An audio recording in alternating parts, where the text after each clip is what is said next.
So, good evening, everyone. Uh, a warm welcome, all of you, to day two of our faculty development program. I am M. Hassan Dhabok, and I will be moderating today's session. As we continue our journey into multimodal approaches to teaching language and literature, we are excited to explore new approaches, technique, and methodology. Today, we are thrilled to have Dr. Pritesh Chakraborty with us to share his expertise on using comic books as tools for teaching literature. The title of his lecture is Spare the Comics and Spoil the Fun, the Comics Books as Tools of Teaching Literature. And I will take the privilege to give a brief introduction of Dr. Chakraborty. Dr. Pritesh Chakraborty is an assistant professor of English at Maharaja Srischandra College, Shambazar, Kolkata. He is a former Fulbright foreign language teaching assistant at New York University from 2018 to 2019. He has earned his PhD from West Bengal State University, West Bengal. He graduated with his MPhil degree from University of Calcutta.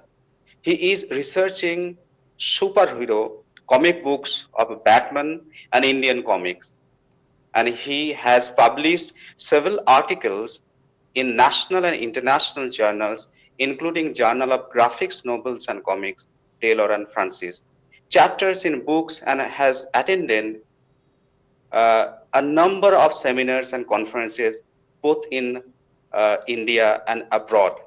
He is interested in creative writing and has published a long story in Kindle Direct Publishing. He has also penned a couple of scripts for comic books which are going to be published very soon. So let's start today's evening with a fresh outlook, a receptive mindset, and a passion for informative and innovative pedagogies. Welcome, Dr. Chakraborty. Over to you, sir. Thank you so much for the detailed bio. So let's directly go into the presentation because we just have 1 hour and I mean, I guess 53, 57 minutes more. So the topic, as you can see, is how to use comic books as tools of teaching literature, and this is just an introductory slide, so we might skip directly to the more important parts of the presentation. So my question to all of us is, I believe that most of us who are here are teachers or are wannabe teachers, because I see a number of people who are now under some kind of master's course. So is there a comics in the classroom? Um, it was a question that was a kind of a Gestapo question for against us by our teachers when we were being taught, not literature per se, but when we were being taught in our schools. And comics was something of an anathema to serious study. But now things have changed 180 degrees with comics included in our everyday classroom, with comics included in our syllabi as well. Bardhaman University has Tintin in Tibet as a text, as a prescribed text in the third year. Now, maybe not anymore, but it was there in the CBCS syllabus. But what I am trying to say here is that can we use comics in the classroom to teach literature? After all, Art Spiegelman says that comics are a gateway drug to literacy. Um, I started as a reader myself by reading Hindi comics. I am not ashamed to say that I guess I learned more Hindi words from the comics than from my Hindi teacher. I mean, with due respect to her and many other Hindi teachers, they did teach me, they did initiate me into reading, but it was the comics that helped me to read a language which was not spoken in my house, because both my parents are Bengali. Their language is not Hindi. So I learned this language thanks to my exposure and an early exposure to the Hindi comic books. So we can, I mean, the image on your left is of Tim Smith, and he's a comics teacher. He teaches US and modern history at Wissahickon High School in Pennsylvania. And it was he who is considered to be one of the pioneers of introducing comics as a tool of teaching literature in the class, and not just literature, history, political science, even mathematics. There are books on that too. So what we are going to do is to use it as a tool, but not as a tool to break stones, of course, as you can find on your right, but a tool to communicate better, to talk, to express what we are trying to say, to explain a particular thing to the students in a more lively, in a more colorful, and in a more reception friendly way, so that the students could understand it better. So usually we use some of these techniques while teaching literature. These are some of the traditional ways of teaching literature, and not just literature. Other disciplines also use this kind of technique to go ahead with their texts or go ahead with their assignments. We collect and collate background information about the age, about the author. We engage ourselves into a close reading of the text. We discuss themes, characters, setting, etc., and then we ultimately go into probable questions. But our experience with our students in our classes, especially after the COVID fiasco, we have seen that they are more interested in the fourth point, in the fourth aspect of the entire exercise, rather than the first three, and which results in a kind of a half baked approach, which results in a kind of a half baked understanding of whatever they are doing. They could write like pages of answers on a particular topic without knowing who or what was it that all started it all. They are sometimes they are clueless about a number of things that matters most when it comes to responding to a question in the examination. But we have to accept the fact that questions and their answers is something for which the students come to the classroom. You are here to understand or know as to how you can approach literature, or how you can teach literature or other disciplines in a more innovative manner. What are the multimodal approaches? What are the different approaches that we can take in order to make our classrooms more interesting, make our students more engaged? So we will talk about that also. So all these exercises, the all the at least the first two, the third also, the first two take up a lot of time and energy of the readers as well as the teachers. So the comics or the sequential narratives can try to help overcome these problems that arise from these traditional ways of teaching literature. And the first is reading fatigue. When we introduce a book, say like Mayor of Casterbridge. I was teaching Mayor of Casterbridge, and it's a monster of a novel. It's like some 427 odd pages, and I found myself getting bored reading through the novel, and I imagine what my students go through. I mean, I have to tell them again and again the relevance of the story written some 150 years ago to our own society. I try to engage them with universal themes, but the kind of the question pattern that many universities have, including Calcutta University and Bardhaman University, they have like 1 mark question and 2 mark questions also. For that, we have to read the text very thoroughly, and that creates the reading fatigue. So, can we overcome this reading fatigue, which is a result of point number two, that is close reading of the text? And even for collecting and collating of the background, sometimes we have to read up a lot of stuff before we can start doing it.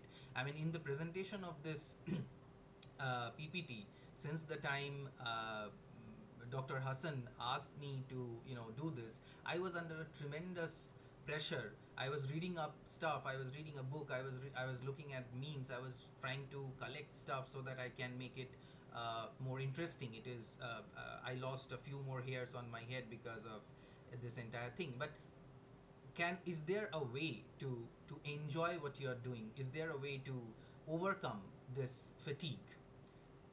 So this is a well-known meme. Uh, Batman slapping Robin. Those who do not know, Batman is a superhero and Robin is his sidekick. And this is a very famous meme. I have adopted it from internet, from Facebook. So Robin says that we to understand anything, we have to read, we must read. But he couldn't finish the sentence when Batman is also in the role of a tutor. He is also a mentor, a teacher to Robin. So the teacher slaps. I mean, of course, corporal punishment is banned, let alone in college, but in schools, I mean, in college you can't really use this technique because had we been able to use this technique of corporal punishment or the deterrent of corporal punishment, my teachers had an easier life. I won't say easy, I would say easier life. They would keep the cane on the table to make us listen to him. And then there were no smartphones either to distract them. But now our lives are tough, your lives are tough, and the people who are going to become teachers next, they are going to have a tougher life. So why is Batman slapping Robin? And he's saying that look at the images, they are better retained. I mean, I'm sure people who are seeing this image for the first time uh, will remember about this for some time to come, for a long time to come, I guess, and they will remember and they will laugh at this little thing that was going on. So, in order to understand our traditional approach to epistemology, our traditional approach to the methods of learning or teaching was traditionally reading. If you want to learn, if you want to become a teacher, or if you want to know much about a particular subject, you need to read a lot. You need to read books, you need to read pamphlets, you need to read articles, you need to read so many other written, typed stuff.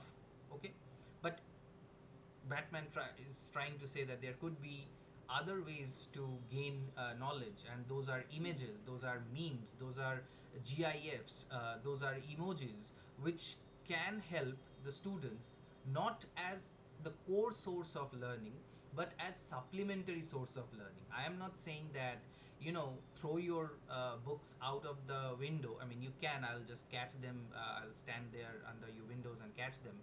But I'm not saying that we should completely disregard traditional ways of teaching and learning, but I'm saying that we should also introduce these kinds of approaches where we are using memes, where we are using short videos, reels, in order to attract the young mind to our classrooms.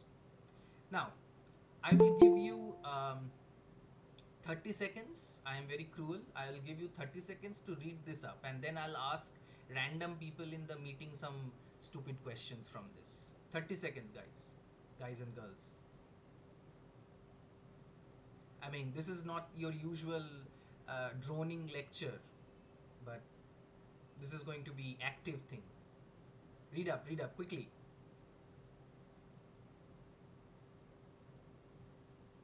When I say 30 seconds, I mean 30 seconds. Time out. Okay, so okay, fine. I'll just go to the meeting page, and I will ask anyone I find to you know to say if to say whatever I want to answer my question. Somebody left meeting because they were scared. I don't know. Okay, so Bishwajit, could you tell me from the reading of the text as to what we are talking about? Sorry, sir. Uh, did you could you read the text? Um, is there anyone who would like to volunteer and who could read the text? Mohul?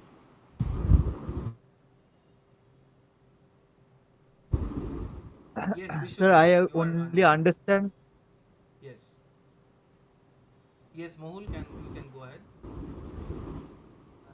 I only understood someone named Edgar is being talked about. That is all. Edgar. Okay. Bishwajit, what about you? On the text, sir. Yes, from the text. Could you read anything from the text? Yes, sir. A face on which time makes but little impression. Okay, fine. So that was your reading On the from first the level, text. Yes?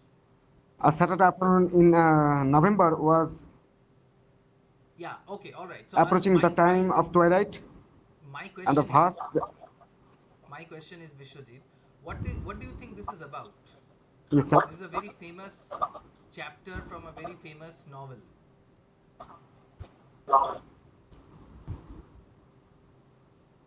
Many of I us think I have know not read the this. text.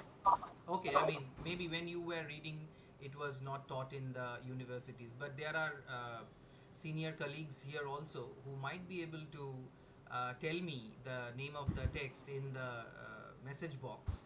But they can do that while we need to move forward with our presentation, and then I will show you an image. The entire passage, the entire chapter, the entire or the writing, whatever was there in the last slide, which was very fine writing, of course, is about this piece of land. I think many of us have already recognized that we are talking about Egdon Heath, Thomas Hardy's novel, Return of the Native. And yes, somebody messaged, but I need to go back to the other screen. But this is an image of a heath, an open space right in the middle of nowhere. Now, what took so much? Yes, Dr. Priyanka, they did win the 1 crore rupees prize for identifying it correctly. Yes, this is simply Egdon Heath, and we were going through the the the block text. We were going through these huge number of words and lines and sentences. Our brain was trying to read the thing for itself. But when we see it being printed on the page, then we find it easier to comprehend. Again, I am not saying that there is any comparison between this picture and the great chapter, the beautiful description that Hardy had written, working so hard for it. That will be making a very wrong statement. That would be a very wrong statement that a random picture of a heath can replace or can supplement the writing of Thomas Hardy. That would be a criminal offense to say. But for students, when we are introducing something, I think it helps. It shall help. It may help. I am half sure of this, because it's still a process that I'm undertaking. It's not complete. That this image will help them relate to whatever was being said in that passage, in that paragraph, in that slide. Now, we need to understand that words and pictures are not against each other. They are working together in a comics. Words and pictures marry to work in the picture. Actually, when writing began at the very beginning of our civilization, some say that our civilization was the result of writing. I, I refuse to agree with that statement, and we can debate on that on a different platform. But when writing began, it looked much like drawings. It looked much like doodles on the cave walls and on the tablets and things like that. So writing and pictures, writing and images, writing and drawings were very similar to each other, and it was some kind of an abstract movement that divorced the writing with the pictures. But now, in the sequential narratives, we can marry these two. We can at least, if they are not marrying each other, maybe they can be friends with each other and they can work with each other. We have often noticed that little children, though, I mean, we are not teaching primary children, but little children are more into doodling, drawing, rather than writing on our instructions. Their energies do not work that way, and I think that child which does not want to write is somewhere there in our consciousness also, and the child does not want to read line by line. Their energy is chaotic, and so are the energies of the young people whom we teach, or whom we engage with. So the next problem that arises is with the collecting and collating background information about the age or about the author. Is there a way to solve it? Yes, we can try to. Now, when I say piche to dekho, it's deliberately used meme to acknowledge that we need to look back in order to go ahead. And on the tilted text kind of thing, which resonates with the way in which the text or images are arranged in a comic book panel, is to bring into relief the fact about background information that usually we acquire by reading Edward Albert or David Deutsch's or other books of English literature, other books of history of English literature, is about the Romantic Age. There are these two characters, the sword, the helmet, the hand gloves, and the lady, perhaps the lady behind it, and they are conversing with each other, and we are eavesdropping into the page. We all like to eavesdrop into what the other person sitting next to us is typing. If he's typing a romantic emoji to his girlfriend or boyfriend, whatever, we look into it and we smile. So we love to eavesdrop. They are not talking to us, they are talking amongst each other, they are talking between each other. And we as readers, students as readers, might be tempted to eavesdrop into this conversation. So what is this conversation about? Medieval romances are fanciful, heroic, extravagant tales. Chivalric notions of honor, gallantry, and devotion to women are predominant. So, uh, the romantic element of the origin of the romantic element comes from these medieval romances, and also the, I mean, in poems like Chrysabel, we have seen this medieval background, this Gothic background, and the romantic term, the very term comes from these romance, which was a language, and then it became into, then it came into a form of a novel, and so on and so forth. So this is setting the background. More background. It's just written upside down because Spider-Man is hanging upside down. Now, is this necessary? No, it's not necessary. But does this make you, twist your neck like this and look at the screen or at the board? If you are twisting your neck, I can't see you unfortunately. If you are twisting your neck, it is at this moment that I am successful in attracting your attention.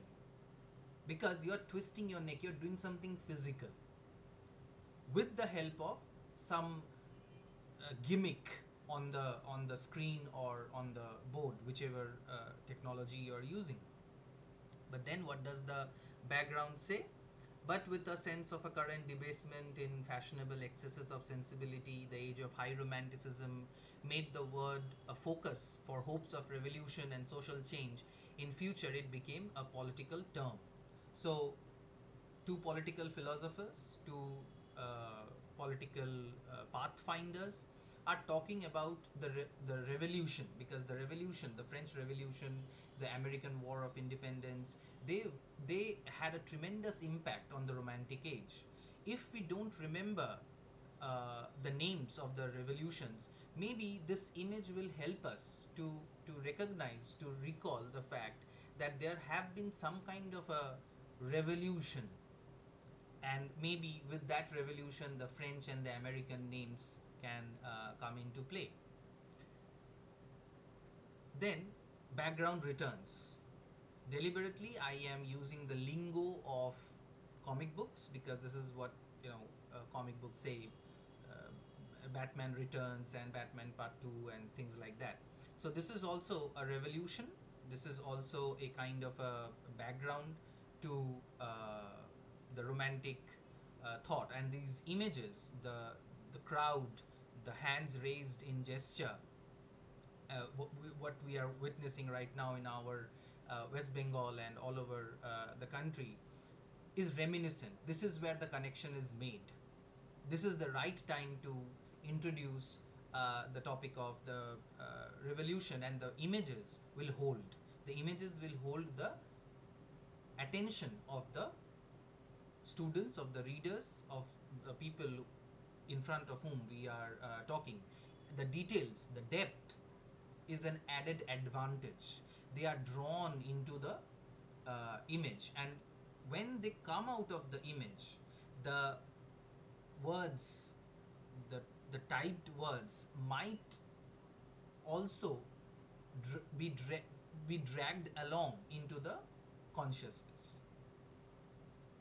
Origins and evolution of the Romantic Age, and by now you have already understood that I have taken a Romantic Age as an example to talk about how comic books or how sequential narratives can be used to teach the same. But I did not say it in the very beginning. Saying it in the beginning might have had spoiled the fun, and I do not want to spoil the fun. So of course this is a caricature, or a kind of a icon, or symbol of William Wordsworth. Another thing that I noticed in my experience of teaching the students for some time now is that we talk a lot about Wordsworth, we talk a lot about Coleridge, we talk a lot about Keats, but we hardly ever show them who they really were. Like, how did they appear to be? How tall were they? How big were they? How fair, or how dark, or Wordsworth was bald or not? They have these images on the books, but again, as Bengali middle class people, we always cover the books with newspaper or something we call mollart, and then we do not look at the poet. We just have an abstract image of some writer writing poetry. The same thing is happening, or would have happened, if I would shut down my video and do not show you my ugly face. You would not be able to relate what I am saying with who is saying this. It's just a kind of a abstract chain of words, and a kind of continuous droning of sounds that will come to your mind.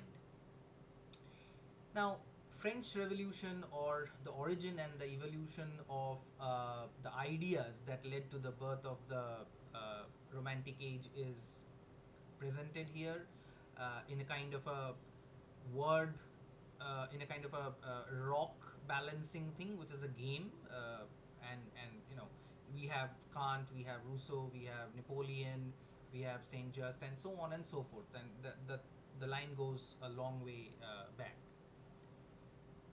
Now, definitions. We all know about the definition of poem or poetry given by William Wordsworth. But when this uh, idea, when this image is being presented in front of us, I believe we get a feel of why these people, why the romantic poets wanted to go and settle in the Lake District away from the industrial pollution and industrial din that is in the background of the image. So it's not just one thing that is communicated to the students and the readers, but there are a number of things that are getting communicated, and the position of the human being right in the middle of uh, the industrial background and the approaching of the forest or the approaching of the streams or the dried up streams, whatever the writer or whatever the artist had tried to create. Also, look at the way in which the spontaneous overflow can be represented by the overflow of the chimneys, the smoke that is overflowing from the chimneys. It is this amalgamation, it is this magic that is happening between the words and the images that could help the readers retain, remember, and regurgitate, if you want to use that word, or use, recreate this information into their answer scripts. I have not forgotten the fourth point. I remember that we need to stick to that. How to get more marks, how to do good in exams. What could be the probable question? So one of the probable questions from the Romantic Age is that define define poetry after William Wordsworth. What if they draw a part of this image and write the definition? If I were an examiner, I would cry, because this is what we want, right? This is, we want to see if the student has understood the concept or not. But what we actually see is either mugged up answers from ChatGPT or from tuition teachers. Due respect to both, they are both more intelligent than I am, and more rich, of course. But this is what we want. We want them to understand the concept and then to pass it on to their students. If that does not happen, then I don't see why we are doing all of this, why we are into this faculty development program, or why we even bother holding classes. So, as I was saying earlier, that these two scholars, philosophers are discussing that art is a language. It speaks to men through pictures, operating as a kind of a hieroglyphic script. The symbol is the hieroglyph, which allows image and word to be fused. So the first writings, the first recorded writings of our civilization, yes, Africa is also our family, was a was a cross between abstract letters and semi-concrete images. Therefore, as according to Cabby Lame, hence comics. We started with why comics? Is there a comics in the classroom? And that is why we require comics in the classroom as a supplement. Again, I am saying that not as the core book that could replace all other books, but after all, this is also a book. But maybe we can keep one or two as comics. This could also help sell a few artists their own products. Now, we will play a game, and as I did earlier, I would ask someone from the meeting to tell me which text this is. Anybody can unmute and say it out loud. This should be an instant click. What is this text? What is the name of this text?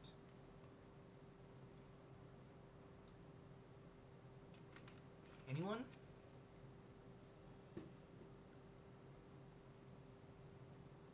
Anybody can unmute and just say, uh, Vinu Madhuri, can you help me out with the name of the text?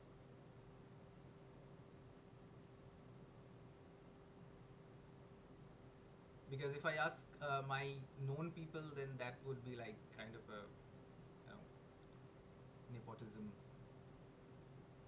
Dr. Mrilanali, can you help me out with the name of the text?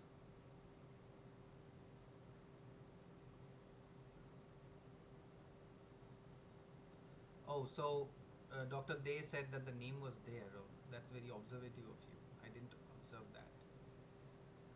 Okay, Mohul, because no one else is helping me, and I want the audience to be engaged. I cannot understand this one. You cannot understand this one. Can anyone else So the follow? And thing is yes, that yes. the picture is not becoming enlarged. I'm trying to figure out, so I can't see the picture properly. Oh, This okay. is Pooja here. I'll try to enhance the Yeah, percentage. thank you. Now, is it visible? Is it better? Yeah, it is visible. It is visible, sir. Okay, okay. So there is a arrow on the top of this bird, and the bird is hanging from the neck of this poor old man with a potato-like nose. Yes, somebody I think raised their hands. Is it Sir, Mohul? uh, Yes. yes, sir. Sir, is this Rhyme of the Ancient Mariner? Yes, this is Rhyme of the Ancient Mariner. What? How did you conclude that this is Rhyme of the Ancient Mariner? Sir, because there is a boat full of crew who are Mm-hmm. dead, supposedly Mm-hmm. dead. They are dying, and there is only one man left who has been cursed because he had killed a pelican. An Albatross. albatross. Yes. Albatross. Okay. Yeah. So this is an albatross hung around my neck. Um, an image that will be remembered or could be remembered by students who are introduced into the poem for the first time. And this is the name of a book. This is the cover page of a book actually. The book is the graphic representation of Rhyme of the Ancient Mariner. And there are many like these. I was surprised to see that they are trying to cover almost all classic poems, novels, and drama with the help of the graphic representation, and which is forming a kind of an alternative method in approaching literature, if not teaching it all the time. The next image would have had made it clearer, but this image could also remind us, or this image could also tell us about another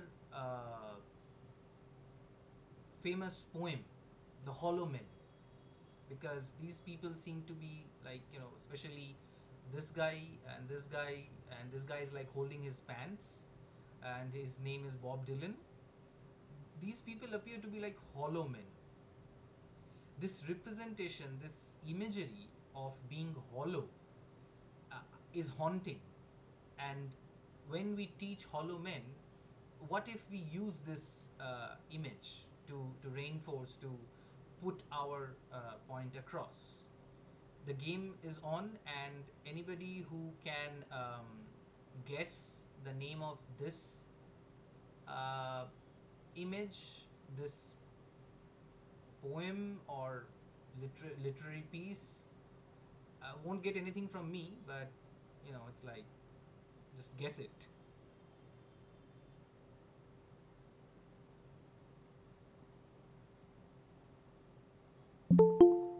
If you remember the potato nose,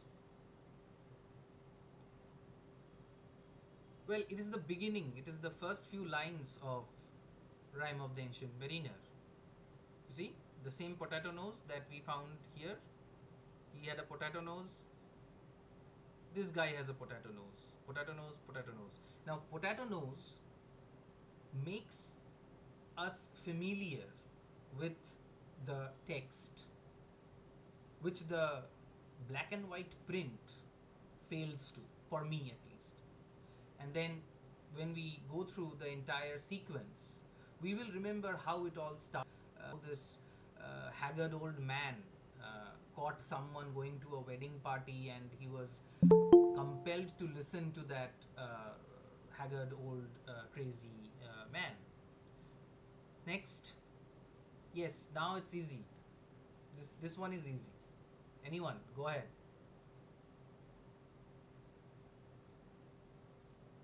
Don't read the text. There's not much time to do that. But just read the images. I mean, I know you are like, maybe some of you are shy and will not like unmute yourself and say, but you know this is. Yes, I got a message. Let's see, what does it say? Kubla Khan, yes, and Dr. Dev won another time, and she preceded Mohul's answer, I guess. I don't know. So yes, this is Kubla Khan, and then this one is.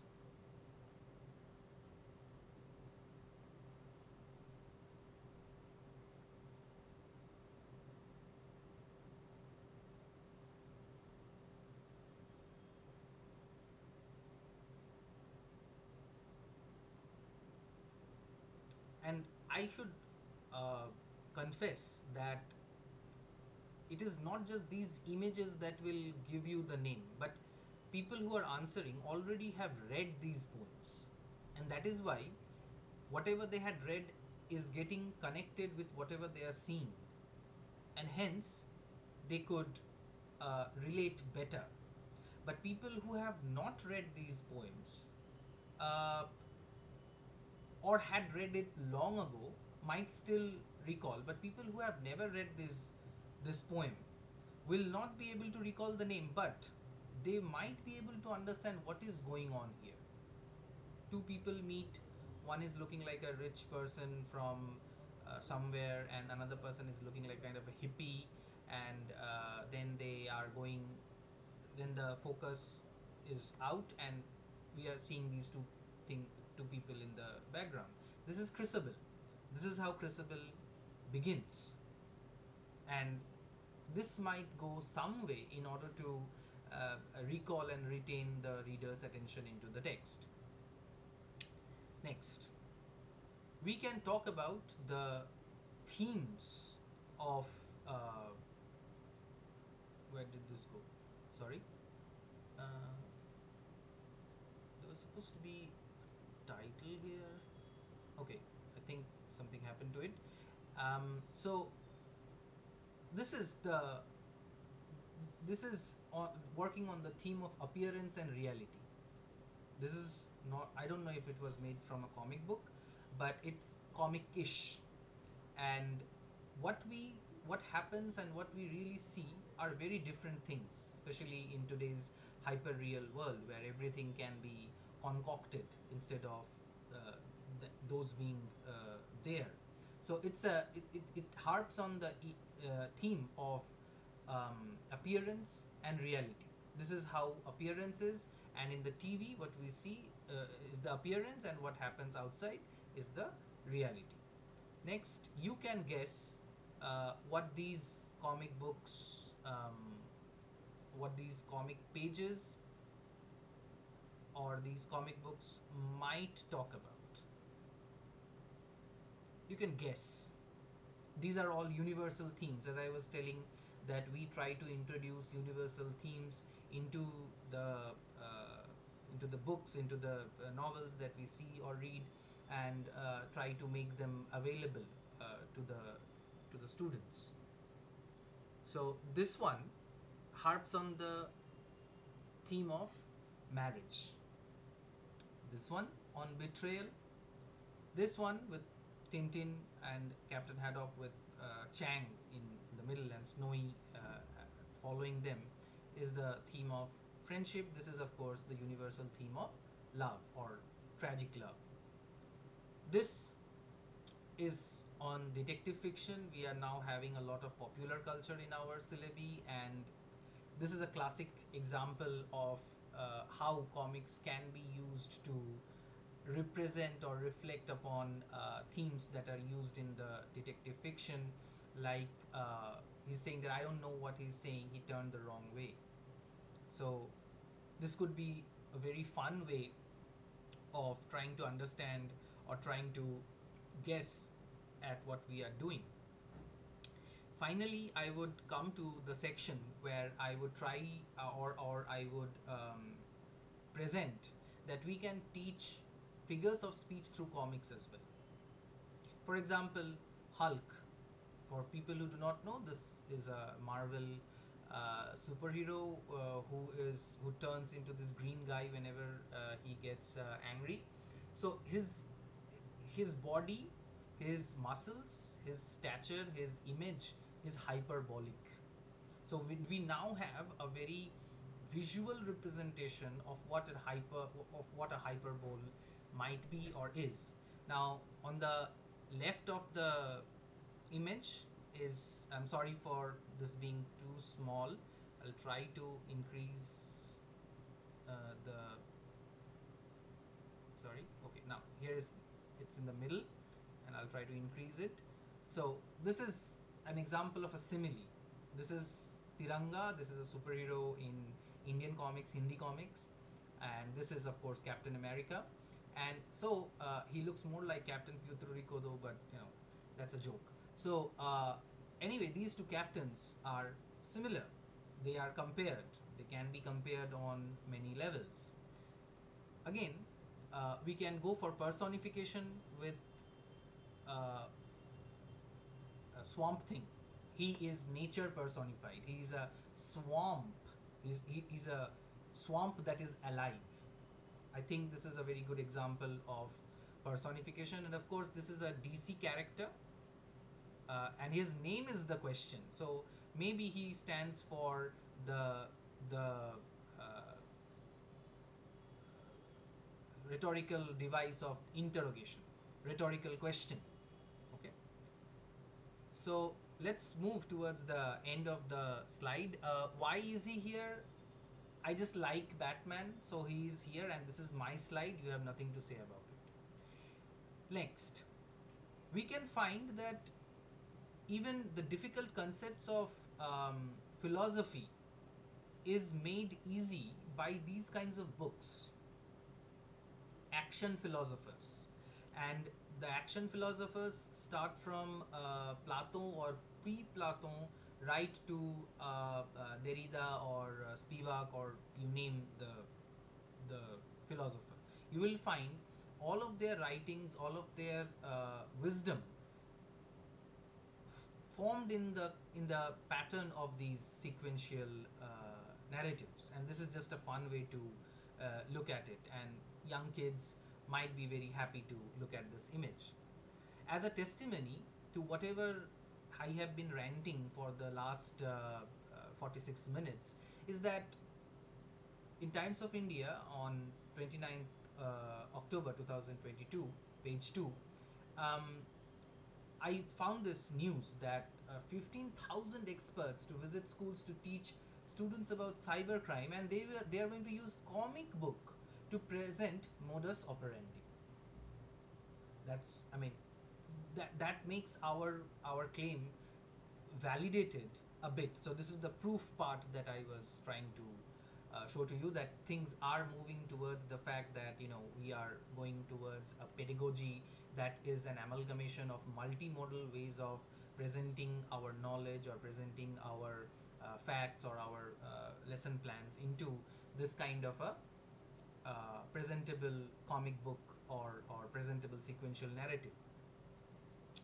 Now there are a few books, comic books, graphic narratives, which can be read as texts themselves. If you are in charge of making your own syllabus, making your own curricula, then I think that Mouse, Persepolis, Kashmir Pending, this side, that side, Famine Tales, and shamelessly I have used Graphicota, which is not a published book yet, but it talks about Sundarbans. So Mouse talks about genocide. Mouse talks about what aggressive nationalism, militant nationalism could do to people, not to the first generation but to the coming generations as well. Persepolis is about how an autocratic government uh, commits crimes and genocides and destroys the personal liberty or religious freedom of people. Kashmir Pending is about the problems that remain pending and that remain unsolved in the Indian scenario. This side, that side is a very good resource for teaching partition. It has a story on Toba Tek Singh. It has Dog of Tetwal, and I don't remember the other ones, but it could work as a resource if you are interested in teaching or learning partition. Famine Tales, recently published, I guess in 2024, is a take on what what kind of famines India had gone through, or what kind of famines the world has gone through, and how the British rule actually led to one of the most damaging of famines in our country. And as I said, Graphicotha Unpublished is about Sundarbans. It's a collection of stories on Sundarban. Now, I'll just talk about the resources. You can take a screenshot or you can ignore it, but these are the superheroes. These are the primary texts. Moby Dick by Chabote, which is a French artist. Moby Dick was written, of course, not by Chabote, but I'm within the parenthesis, within the bracket, I'm just naming the artists who have adopted these heavy texts into graphic novels. 1984, Hamlet, and the No Fear Shakespeare series is completely focused on adapting the Shakespeare classics into graphic novels. Great Gatsby, and many. I'm just naming a few because I can't go on forever on how many books have already been adapted into the graphic format. And the sidekicks, the secondary reading is The Teaching with Comics and Graphic Novels by Tim Smith. Then a number of articles, and what is worth noting is the sixth one. I don't know if you can click it, but I don't think you will be able to click it. I can give it to you in the message box where you can click, and you can see that it is here where the exhaustive list of comic books made from literature or made for literature are included. So just let me try to copy paste it. No. Okay, I will paste it in the message box. But so that's all, folks. And if you have any suggestions or questions, you can email me here, or you can you can ask Hassan for my number or email ID, and you can contact me here for any suggestions, any questions. Thank you so much for being such a patient and helpless listeners to my nonsense for so long. Thank you so much. So you were phenomenal. I really enjoyed your session a lot. Thank you so much. Thank you. And I'm taking away a lot of ideas of how to express, especially the figures of speech. I'm a teacher of English myself, so it was brilliant. And I'm also an academic supervisor, so I have to train up my entire school 2 units. So this was a brilliant takeaway for me, at least. Thank you so Yeah, much. I mean, we can talk. Like, you can even, I Yeah, can I would even like to put you connect with through. you. I would actually Sure, like to connect with you. sure. I can put you through to Tim Smith as well. He's a fantastic teacher who can like tell you more about this. I am his poor disciple, and he is brilliant. I mean, you should listen to him. Go on comics. So if you have any Thank you, sir. questions, I am open to questions. We still have like 5 minutes. Thank you, Yeah, Nageshwara Rao. I have a question. I have a question too. Yes, yes, yes. May I? Yeah, sure, sure. Uh, so this was very nice. Maybe because I'm dealing with school presently. So, sir, if you could get a more detailed of this particular one part, your entire presentation was phenomenal. But I exceptionally found that outstanding about the figures of speech because never ever in my 10 years of teaching career I have come across something so brilliant. So I would like actually want to explore that aspect. So would you help me out, or like, or maybe I would have just now we just finished having a whole session. We invited few speakers in our school. So maybe next year, maybe, something like that I would like to look forward Sure, to. sure. I mean, I am open to talk about comics even at the middle of the night. I don't care if my wife beats me up for that.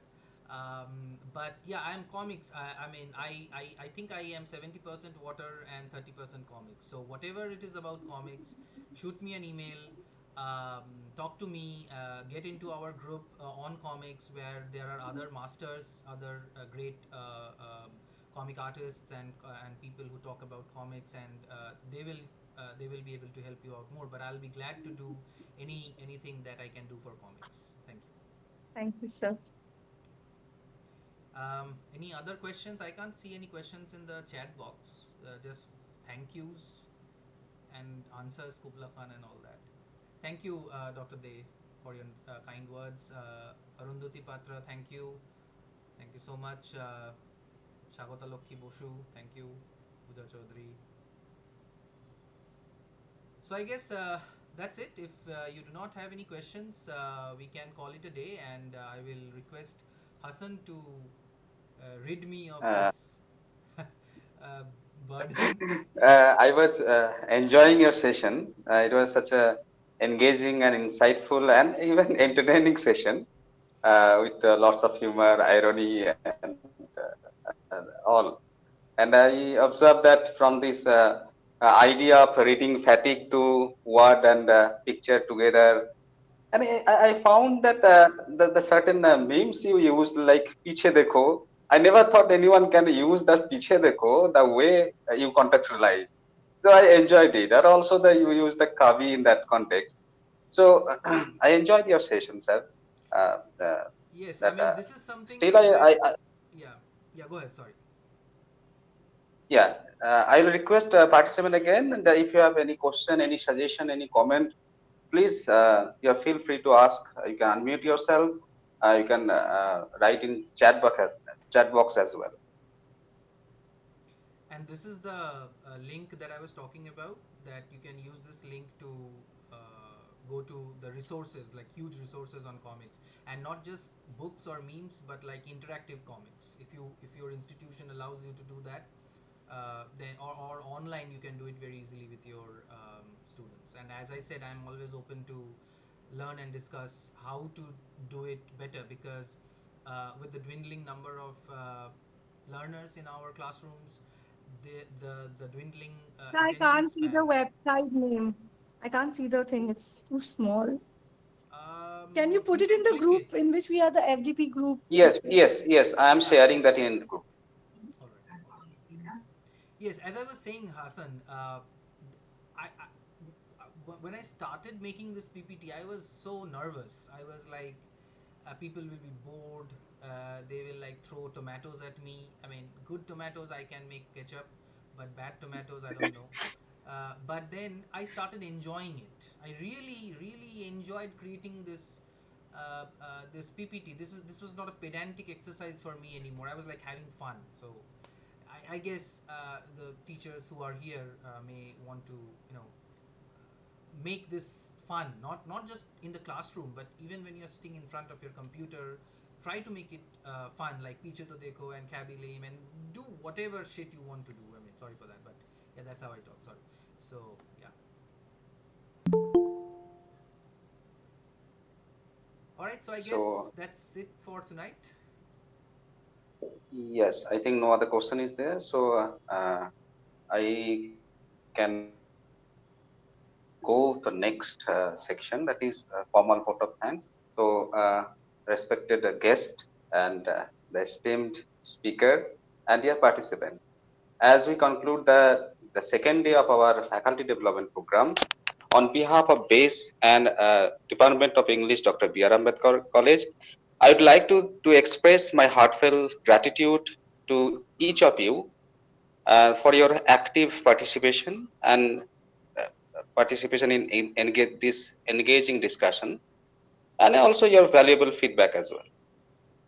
A special note of thanks to our esteemed speaker, Dr. Pritesh Chakraborty, for his enlightening session on Spare the Comics and the Spoil the Fun, comic books as tools of teaching literature. and your insight and expertise have enriched us and understanding and inspire our new ideas also. To our organizer and the supporting staff also, your tireless effort and have ensured a seamless and successful program. Thank you all for your dedication and hard work. Let us carry forward this momentum and enthusiasm from this past 2 days and look forward to the exciting session and discussion yet to come. Thank you once again. With this, I conclude the today's session. Thank you all.